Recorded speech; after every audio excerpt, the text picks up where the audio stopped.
Hello to all my dear students, my name is Sumit Rana. बच्चों, आप सभी का बहुत बहुत स्वागत है आपके अपने इस YouTube channel SR Bihar BSc classes में। तो जितने भी साथी अभी फोर्थ सेमेस्टर का एग्जामिनेशन देकर के पास आउट होकर के आगे आए हैं फिफ्थ सेमेस्टर में, तो उन सभी के लिए यहां पर फिफ्थ सेमेस्टर की जूलॉजी का आज हम सिलेबस डिस्कशन करेंगे, जिसमें हम देखेंगे कि बेटा जूलॉजी का जो मेजर सिलेबस आपका है, जिसमें 2 पेपर आपको पढ़ने हैं। जी हां, 2 पेपर आपको यहां पर पढ़ने हैं और इन दोनों पेपर को हम लोग यहां पर कौन कौन सा क्या क्या कंटेंट, हमारी कितनी यूनिट होने वाली है हर एक पेपर में, वो हम कवर करेंगे। ठीक है, और जैसे ही हमारा ये सिलेबस डिस्कशन हो जाएगा, उसके बाद में आपको दोनों पेपर की पहली पहली यूनिट आपको यहीं पर मिलना शुरू हो जाएगी। लेकिन आपको कंप्लीट क्लास हमारे ऐप के ऊपर ही मिलेगी, जिसका नाम है एसआर बीएससी क्लासेस या सुमित राणा बीएससी क्लासेस, जो कि आप गूगल प्ले स्टोर पर जब आप जाएंगे, सर्च करेंगे, मिल जाएगा, इंस्टॉल कर लीजिएगा। देन उसके बाद में अपना रजिस्ट्रेशन कर लीजिएगा।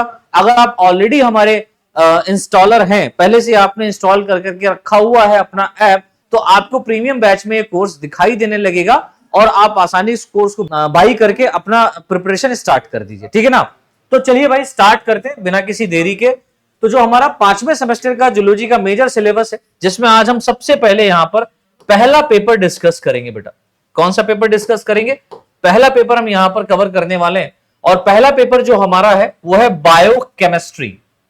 बहुत इंपॉर्टेंट टॉपिक है या बहुत इंपॉर्टेंट पेपर है। यहां पर आपको बहुत ही डिटेल में सारा का सारा कंटेंट पढ़ना है। जैसे हम यहां पर अब टोटल कितना यूनिट यहां पर रखा गया, सबसे पहले हम उस पर चर्चा करेंगे। तो यहां पर टोटल 4 यूनिट आपकी है, जिसमें सबसे पहली यूनिट जो आपकी यहां पर है वो है एलिमेंट्री आइडिया ऑफ बायोमॉलिक्यूल, यानी बायोमॉलिक्यूल के बारे में आपको एक स्पेसिफिक और इंपॉर्टेंट आइडिया होना चाहिए, उसके बारे में हम चर्चा करेंगे। जैसे क्या क्या पढ़ना है आपको इस यूनिट में, तो आपको यहां पर देखना है structure and classification of carbohydrate. Carbohydrate के बारे में आपको पता होना चाहिए, उसका संरचना, उसका वर्गीकरण कैसे किया गया, ये सब आपको पता हो। उसके बाद में लिपिड और प्रोटीन के बारे में हम चर्चा करेंगे। ठीक है, तो कार्बोहाइड्रेट देखेंगे, लिपिड देखेंगे और प्रोटीन के बारे में हम डिस्कस करेंगे। देन उसके बाद में आपको इसी में पढ़ना है structure and classification and physiological importance of amino acid, यानी कि अमीनो एसिड के बारे में आपको पता होना चाहिए। अमीनो एसिड्स क्या हैं, कितने प्रकार के हैं, किस तरीके से अमीनो एसिड बनता है, उस सब पर हम चर्चा करेंगे। देन उसके बाद में आपको यहां पर पढ़ना है स्ट्रक्चर एंड क्लासिफिकेशन, ठीक है, एंड फिजियोलॉजिकल इंपॉर्टेंस विटामिन, यानी कि हमने क्या क्या पढ़ना है यहां पर मेजर अगर देखा जाए तो कार्बोहाइड्रेट के बारे में देखना है, लिपिड के बारे में पढ़ना है और प्रोटीन के बारे में पढ़ना है। 12th 11th 12th में पढ़ के आए हैं आप लोग। फिर अमीनो एसिड के बारे में पूरा का पूरा डिस्कस करेंगे हम लोग यहां पर, और उसके बाद में आपको विटामिन के बारे में भी नॉलेज होना चाहिए, पता होना चाहिए। तो ये पहली यूनिट हमारी है। इस पहली यूनिट को आपको इसी यूट्यूब चैनल के ऊपर, इसी प्लेटफॉर्म पर फ्री ऑफ कॉस्ट प्रोवाइड किया जाएगा। लेकिन बाकी की जो यूनिट है ना बेटा, वो आपको हमारे ऐप के ऊपर ही मिलेंगी, तो आप लोग ऐप को जरूर डाउनलोड कर लें। नेक्स्ट यूनिट जो हमारी यहां पर है वो है बेटा यूनिट सेकेंड, जिसमें हमको कवर करना है एंजाइम्स के बारे में। किसके बारे में बेटा पढ़ना है? एंजाइम्स के बारे में पढ़ना है। ठीक है, एंजाइम्स के बारे में पढ़ना है। अब एंजाइम्स में क्या क्या आपको देखना है, तो एंजाइम का आपको नॉमेनक्लेचर और क्लासिफिकेशन देखना है। आइसो एंजाइम क्या होते हैं, कौन से होते हैं, उस पर चर्चा करेंगे। Kinetics of enzyme substrate reaction, यानी कि एंजाइम किस तरीके से अपना काम करता है ना, एंजाइम किस तरीके से अपना काम करता है, जैसे एंजाइम सबस्ट्रेट रिएक्शन किस तरीके से चलता है, उसके बारे में अपन को पूरा का पूरा पढ़ना है। Then regulation of enzyme action, enzyme किस तरीके से अपने कार्य को कराता है ना, किस तरीके से एक्टिव होता है सेल के अंदर, या किस तरीके से कोई भी काम करा रहा। लाइक आपको देखेंगे कि एंजाइम कैटालाइज का काम करते हैं स्पेशली। तो सेल के अंदर मान लो हम जो भी फूड खाते हैं ना, जो भी हम फूड खाते हैं बेटा, ये फूड का लास्ट जो प्रोडक्ट होता है वो ग्लूकोज होता है। कौन होता है बेटा? ग्लूकोज होता है। इस ग्लूकोज को सेल के अंदर ले जाया जाता है ना, with the help of blood circulation, right.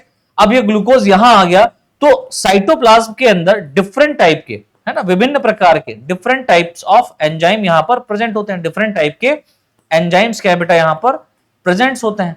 अब ये एंजाइम क्या करेंगे, इस ग्लूकोज पार्टिकल को ब्रेक डाउन करेगा, है ना, तोड़ेगा, ब्रेक डाउन करेंगे। जब ये ग्लूकोज पार्टिकल को ब्रेक डाउन करेंगे, तो इस ग्लूकोज पार्टिकल को तोड़ने के बाद में हमको क्या मिलता है बेटा? एनर्जी मिलता है। क्या मिलता है? एनर्जी। किस फॉर्म में मिलता है? एटीपी के रूप में मिलता है। तो ये तो मेजर वाली बात हो गई। अब आप देखिए एंजाइम्स का मेन फंक्शन क्या हो रहा है? कैटालाइज करना, है ना, तोड़ना, किसी भी पार्टिकल या मॉलिक्यूल को यहां पर ब्रेक डाउन करना, उसको तोड़ना, ये मेन फंक्शन होता है एंजाइम्स का। इस बात को याद रखिएगा, राइट। तो इस प्रोसेस को भी हम यहां पर देखेंगे किस तरीके से एंजाइम अपनी क्रियाओं को करता है या किस तरीके से एक्टिवेट होता है, किस तरीके से एक्शन कर रहा है। थर्ड यूनिट की अगर हम लोग बात करें तो यहां पर कार्बोहाइड्रेट मेटाबॉलिज्म, पहली यूनिट में हम कार्बोहाइड्रेट के बारे में पढ़ेंगे। थर्ड यूनिट में हम देखेंगे कि जो कार्बोहाइड्रेट है इसका सेल के अंदर किस तरीके से मेटाबॉलिज्म होता है, यानी कि कार्बोहाइड्रेट को किस तरीके से हम तोड़ते हैं, ब्रेक डाउन करते हैं सेल के अंदर, वही ग्लूकोज पार्टिकल को तोड़ना, है ना, पूरा का पूरा देखेंगे। जिसमें हमको देखना है एक प्रोसेस होता है, ग्लूकोज पार्टिकल को तोड़ने का एक प्रोसेस है बेटा, जिसको हम लोग कहते हैं ग्लाइकोलिसिस। क्या कहते हैं? ग्लाइकोलिसिस। तो ग्लाइकोलिसिस और इसके साथ साथ सिट्रिक एसिड साइकिल जो होती है, इसके ऊपर हमें चर्चा करना है। किस तरीके से साइकिल काम करती है, किस तरीके से ग्लाइकोलिसिस होता है, कितने चरणों में कितने स्टेप्स यहां पर पाए जाते हैं, हर एक स्टेप को डिटेल में हम यहां पर कवर करेंगे। उसके बाद में आपको पीपीपी पढ़ना है, मतलब triple P, pentose phosphate pathway, pentose phosphate pathway के बारे में हम कवर करेंगे। देन उसके बाद में हम लोग यहां पर ग्लूकोनियोजेनेसिस, देखिए क्या टर्म आ रहा है? ग्लूको। तो ग्लूकोनियोजेनेसिस का मतलब क्या होता है? देखो ग्लूको का टर्म आया है ग्लूकोज से, है ना, ग्लूकोज, और नियो का मतलब यहां पर लिया गया है न्यू से, है ना, नए से, और जिनेसिस, जिनेसिस टर्म लिया गया बेटा जनरेशन से। अब देखो नाम में ही आपकी डेफिनेशन छुपी हुई है, क्या? कि ग्लूकोज पार्टिकल का बनना, है ना, नए ग्लूकोज पार्टिकल का बनना। हमने जो भी खाया उसमें तो ग्लूकोज पार्टिकल था ही था, बट कभी भी आप जब फास्टिंग करते हैं या काफी समय से आप फूड ऑब्टेन नहीं किए हैं, नहीं प्राप्त किए हैं, है ना, ऑब्जर्व नहीं किए, देन उस समय में क्या करता है, हमारा जो ग्लाइकोजन होता है उसको तोड़ करके ग्लूकोज बना लिया जाता है with the help of liver. तो लीवर हमारे बॉडी के अंदर एक बहुत हार्ड वर्किंग ऑर्गन है, बहुत हार्ड वर्किंग, सबसे ज्यादा काम करता है। इतना हार्ड वर्किंग है कि जब सारा बॉडी के अंदर ग्लूकोज खत्म हो जाएगा, सारा बॉडी के अंदर ग्लाइकोजन खत्म हो जाएगा, फैट खत्म हो जाएगा, लिपिड खत्म हो जाएगा, तब उस समय ये हमारा लीवर क्या करेगा, जो नॉन एक्टिव या नॉन इंपॉर्टेंट सब्सटेंस होते हैं, नॉन इंपॉर्टेंट सब्सटेंस कहने का मतलब जो हमारे बॉडी के लिए ही नहीं है, उनको वेस्ट मटेरियल के रूप में भी अगर आप बाहर निकाल रहे हैं बॉडी के, तो उन सब्सटेंसेस से भी क्या करता है हमारा लीवर, ग्लूकोज पार्टिकल को बना लेता है, क्योंकि हमारे बॉडी को चाहिए एनर्जी, क्योंकि हम बहुत लंबे समय से कुछ खाए नहीं है। ठीक है, तो हमारे बॉडी को जीवित रखने के लिए हमारा लीवर बहुत बड़ा इंपॉर्टेंट रोल अदा करता है। लेकिन हम क्या कर रहे हैं, बहुत सारे लोग क्या कर रहे हैं, आप अभी छोटे छोटे हैं, आप लोग अभी ग्रेजुएशन अपना कर रहे हैं, और अगर आप ड्रिंक कर रहे हैं तो करना छोड़ दीजिए। ठीक है, क्योंकि ड्रिंक करने से बहुत सारी दिक्कतें होती हैं, खासकर को लीवर में, क्योंकि लीवर जो है केवल ग्लूकोज को बनाए ऐसा नहीं है, ये आपके बॉडी के अंदर डिटॉक्सिफिकेशन का भी काम करता है। मतलब लीवर को मैंने बोला ना हार्ड वर्किंग ऑर्गन है, दुनिया का हर एक काम जो बाहर आपको दिखाई पड़ रहा है वो लीवर के अंदर हो रहा है, क्योंकि लीवर हमें अच्छा रखने के लिए अपने काम को करता रहता है। तो बहुत सारा ऐसा होता है, मतलब फैटी लीवर भी होता है, fatty liver means fat accumulate हो जाता है लीवर के चारों तरफ। तो आप हेल्दी खाना नहीं खा रहे हैं, जंक फूड खा रहे हैं, लाइक मोमो, चाउमीन, मैदे वाली चीजें खा रहे हैं, तो इनको खाने से आपको दिक्कत हो रहा है। आप घी को भी अगर बहुत ज्यादा मात्रा में लेते हैं रेगुलर बेसिस पर, तो भी आपको दिक्कत हो सकता है।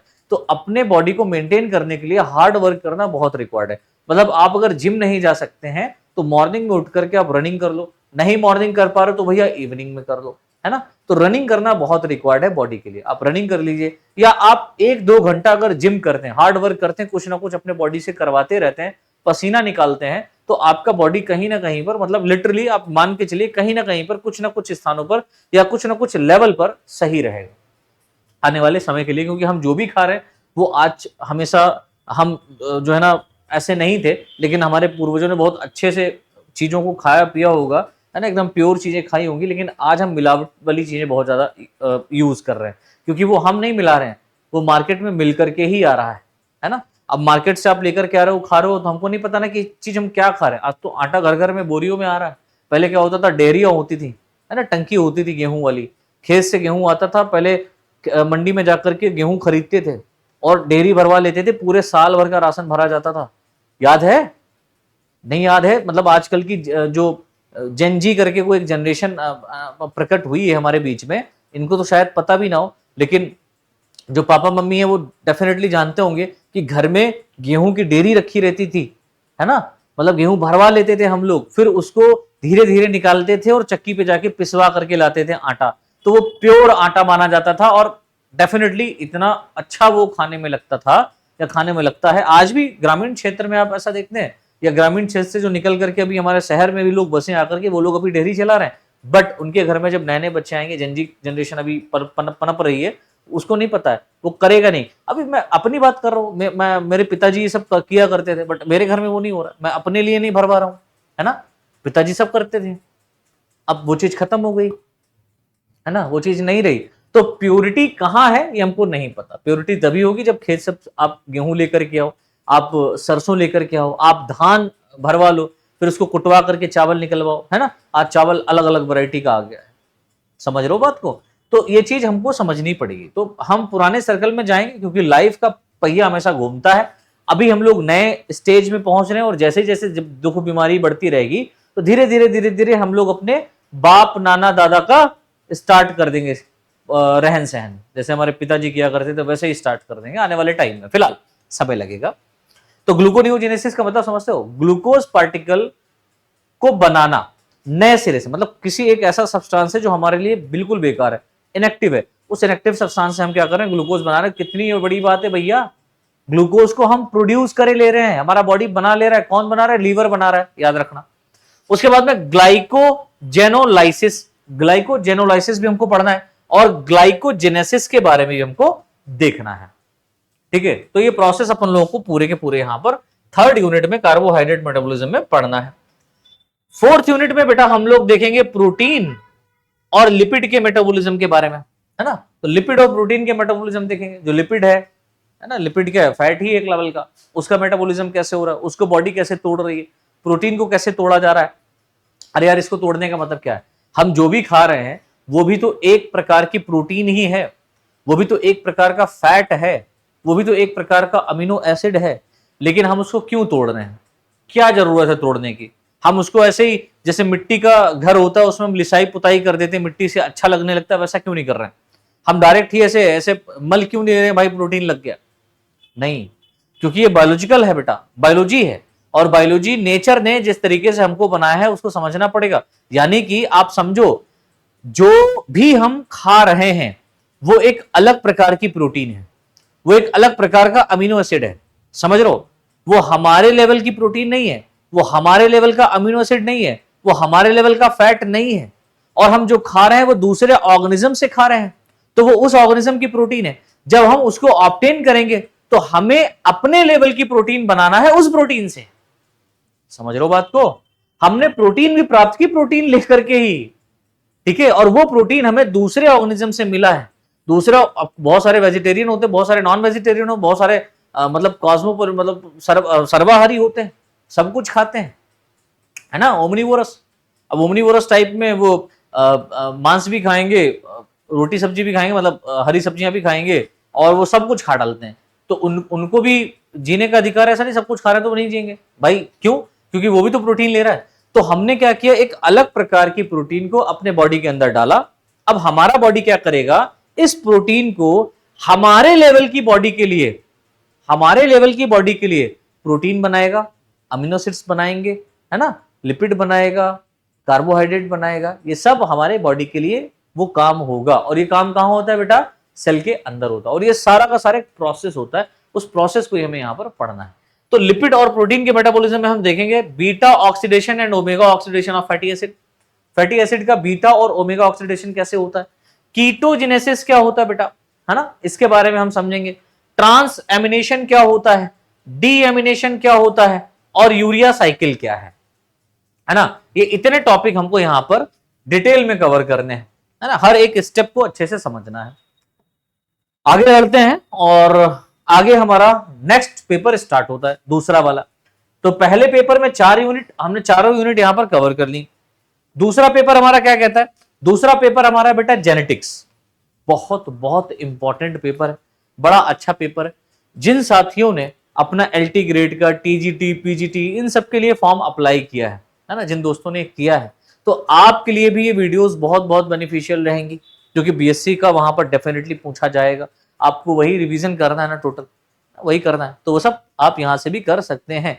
अच्छा भाई, हमारा जो सेकंड पेपर है बेटा वो क्या है, जेनेटिक्स। बहुत बहुत सुंदर पेपर है ये और बहुत अच्छा टॉपिक है ये, क्योंकि इस टॉपिक को समझने के बाद में आपको दुनियादारी नहीं बल्कि आपको अपने बारे में गहन अध्ययन हो जाता है, अपने बारे में आप अच्छे से समझ पाओगे, और ये जनरेशन टू जनरेशन वाला जो खेल है ये सब आपको अच्छे से समझ में आएगा।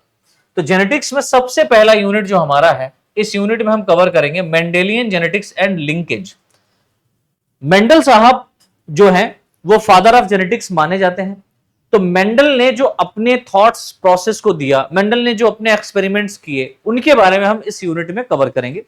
और लिंकेज क्या होता है उस प्रोसेस को भी हम यहां पर समझने का प्रयास करेंगे। तो सबसे पहले यहां पर हम देखेंगे प्रिंसिपल ऑफ इनहेरिटेंस, और मतलब प्रिंसिपल ऑफ इनहेरिटेंस क्या होता है, प्रिंसिपल्स जो इनहेरिटेंस के जो प्रिंसिपल्स दिए गए वो कौन कौन से हैं वो हम देखेंगे, जिसमें आप इनकम्प्लीट डोमिनेंस और कोडोमिनेंस के बारे में भी कवर करेंगे। इनकम्प्लीट डोमिनेंस क्या होता है, कोडोमिनेंस क्या होता है, मल्टीपल एलील्स क्या है, इसका सबसे बढ़िया एग्जांपल है ब्लड ट्रांसफ्यूजन में, है ना, या ब्लड ट्रांसपोर्टेशन। समझ लो, ब्लड आप जब, भाई ब्लड बैंक बना हुआ है, कभी कोई इंजरी हो जाती है किसी पर्सन को तो उसके अंदर, बॉडी के अंदर ब्लड कम हो जाता है तो ब्लड चढ़ाया जाता है। तो मल्टीपल एलील्स आपको वहां पर अच्छे से समझ में आएगा, याद रखना। ब्लड डोनेशन में देखिएगा लीथल एलील्स क्या होते हैं, लीथल मतलब खतरनाक, मार देने वाले, डेड कर देने वाले, वो एलील्स क्या है। एपिस्टेसिस एलील क्या होते हैं और प्लियोट्रोपी एलील क्या है, इनके बारे में अपन लोग डिस्कस करेंगे। फिर linkage and crossing over, linkage और क्रॉसिंग ओवर क्या होता है इस पर हम चर्चा करेंगे। देखो दोनों में डिफरेंस है बेटा, लिंकेज क्रॉसिंग ओवर होता एक ही प्रोसेस है बट दोनों में डिफरेंस क्या है मैं आगे बताऊंगा। And it's cytological basis and molecular mechanisms, और इसके साइटोलॉजिकल बेसिस क्या है, आधार क्या है, और मॉलिक्यूलर मैकेनिज्म कैसा है वो देखना है। रिकॉम्बिनेशन फ्रीक्वेंसी क्या होती है, पहले बात तो रिकॉम्बिनेशन क्या होता है, देन उसके बाद हम बात करेंगे रिकॉम्बिनेशन फ्रीक्वेंसी। इसके बाद में हमें इंटरफेरेंस के बारे में पढ़ना है, उसके साथ साथ हमें यहाँ पर कॉन्सिडेंसेस कौन कौन से हैं उनके बारे में भी कवर करना है, ठीक है। तो कॉन्सिडेंसेस क्या है, इंटरफेरेंस क्या है, फ्रीक्वेंसी मतलब रिकॉम्बिनेंस फ्रीक्वेंसी क्या है, लिंकेज क्रॉसिंग ओवर क्या है, ये बहुत अच्छे टॉपिक है और इन सभी टॉपिक को हम यहाँ पर कवर करेंगे आपके इसी यूट्यूब चैनल के ऊपर। समझ पा रहे हो मेरा बच्चा, मतलब आपको पहली यूनिट फ्री ऑफ कॉस्ट यहाँ पर मिलेगी, बाकी की जितनी यूनिट है वो हमारे ऐप के ऊपर मिलेंगी। हाँ, एग्जाम बूस्टर सीरीज जब हम स्टार्ट करेंगे वो आपके ऐप के ऊपर ही रहेगा, लेकिन आप लोगों का प्यार और सपोर्ट ये तय करेगा कि वो हम कहाँ चलाएं, यूट्यूब के ऊपर चलाएं कि अपना ऐप पर चलाएं। हालांकि यूट्यूब पे भी हम क्लासेस लेकर के आते रहेंगे, ऐसा नहीं है पहला यूनिट डाल दिया फिर वीडियो नहीं आएगा। बहुत सिलेबस है, बहुत सिलेबस है, सबको पढ़ेंगे, है ना, लेकिन हम धीरे धीरे पढ़ेंगे। और डिटेल में पढ़ने के लिए आपको हमारे साथ ज्वाइन करना पड़ेगा, बिकॉज हम यहाँ पर आपके लिए कोर्स इसलिए बनाए हैं बेटा कि हमारे पास में जो फैकल्टीज आपके लिए मेहनत करके काम कर रही है हम उनका सैलरी निकाल पाए, ठीक है, उनके लिए हम कुछ कर पाए। ये जो इतना बड़ा सेटअप लगा रखा है इसका सब रेमिटेंस वगैरह निकलता रहे, तो इसलिए आपको हमें सपोर्ट करने के लिए हमारे बैच को ज्वाइन करना ही पड़ेगा। अगर आपको अच्छा पढ़ना है, डिटेल में पढ़ना है, और आप अगर हमें लाइक करते हैं, पसंद करते हैं, है ना, शेयर करते हैं वीडियोस को, आप जान रहे हैं कि भाई यहाँ से हमको बहुत कुछ नॉलेज मिल रहा है, तभी आप हमारे कोर्स को ज्वाइन कर सकते हैं, ठीक है बेटा। तो हालांकि बहुत सारे ऐसे बच्चे हैं जो नहीं भी कर सकते हैं, है ना, उनके पास में उतना मनी नहीं है, उतना पैसा नहीं है, तो इसीलिए प्राइस जो रखा गया है बहुत ही सोच समझ के नाप तोल करके बहुत मिनिमम प्राइस रखा गया है। उस पर भी हम लोग 10% का ऑफर दे देते हैं, है ना, मिल जाता है। तो आप लोग कॉल कर लीजिए, है ना, आपको जो सुटेबल ऑप्शन रहेगा वो प्रोवाइड कर दिया जाएगा। अभी फिलहाल हमारा प्रीवियस जो सेमेस्टर वो चल रहे हैं, लेकिन आपका ये 5th सेमेस्टर जल्द ही आपको आपके ऐप के ऊपर भी दिखाई देगा और यूट्यूब के ऊपर पहली यूनिट भी आना शुरू हो जाएगी। अच्छा, नेक्स्ट यूनिट की तरफ हम मूव करें तो दूसरी यूनिट हमारी यहाँ पर बेटा म्यूटेशन, बहुत सुंदर टॉपिक है। व्हाट इज म्यूटेशन, म्यूटेशन क्या है, देखिए म्यूटेशन ही एक ऐसा प्रक्रिया है जिसकी वजह से आज की डेट में आपको इवोल्यूशन देखने को मिलता है और विभिन्न प्रकार की प्रजातियां देखने को मिल रही हैं। तो म्यूटेशन एक ऐसा वजह है, एक ऐसा प्रोसेस है, एक ऐसी क्रिया है जो हुई है। और म्यूटेशन कभी भी बता करके नहीं होता, ये अचानक से होता है, ऐसे समझ लो। जिसकी जिंदगी खराब हो रही है उसके अगर मान लो क्रोमोसोम्स में म्यूटेशन हो गया तो समझ लो या तो वो बन जाएगा या तो बिगड़ जाएगा। बहुत खतरनाक म्यूटेशन होता है और बहुत अच्छा भी इसलिए माना गया है क्योंकि बेटा क्या होता है, यहां से इवोल्यूशन शुरू होता है। तो जीन म्यूटेशन क्या होता है, जेनेटिक लेवल पर, अभी जेनेटिक्स पढ़ेंगे पहली यूनिट, वहां पर अब जीन वीन सब पढ़ेंगे। तो जीन लेवल पर यानी कि जो जीन है जो बैठा हुआ है डीएनए में, है ना, उसमें अगर म्यूटेशन हो जाए तो क्या होगा। और जीन म्यूटेशन होता क्या है उसके बारे में भी देखेंगे। केमिकल एंड फिजिकल म्यूटेजिनेसिस क्या होता है, केमिकल लेवल पर और फिजिकल लेवल पर क्या म्यूटेजिनेसिस होगा। क्रोमोसोमल एबर्शन, भाई क्रोमोसोम्स के अंदर दिक्कत हो जाना। क्रोमोसोम्स एबर्शन कहने का मतलब क्या है, क्रोमोसोम्स में दिक्कत हो जाना है। जैसे आपको पता है number of chromosome human beings कितना होता है, 46 होता है।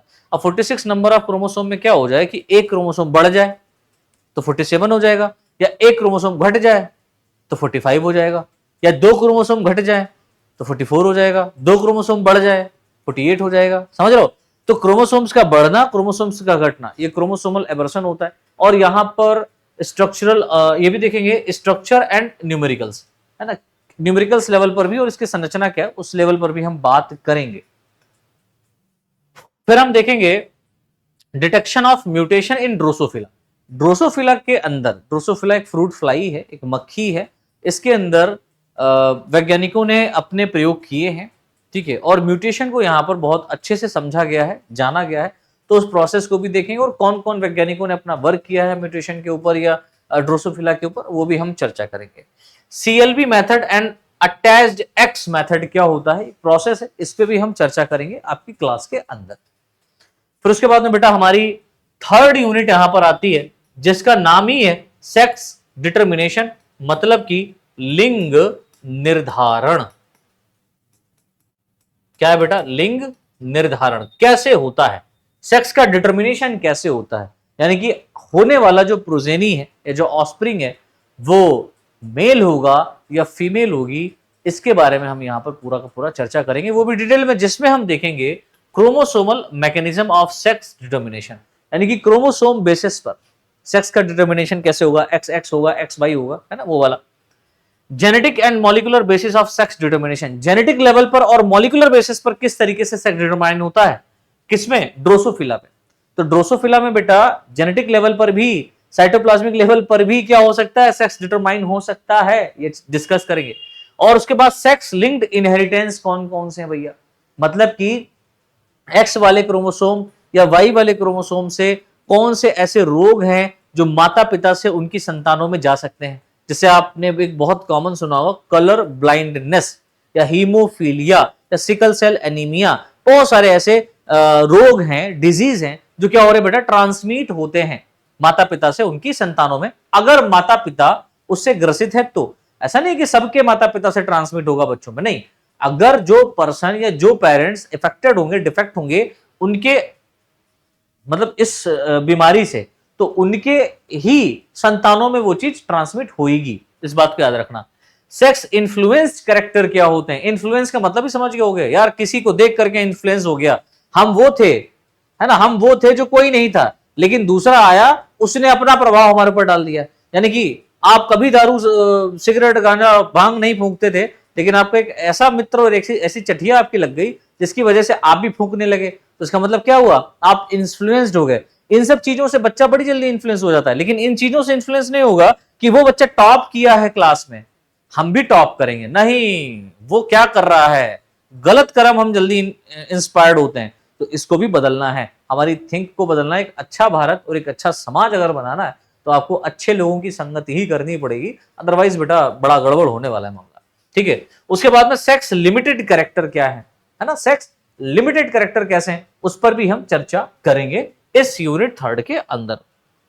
इसके बाद में फोर्थ एंड लास्ट यूनिट हमारी जो यहां पर रहेगी वो रहेगी extra chromosomal inheritance and quantitative genetics.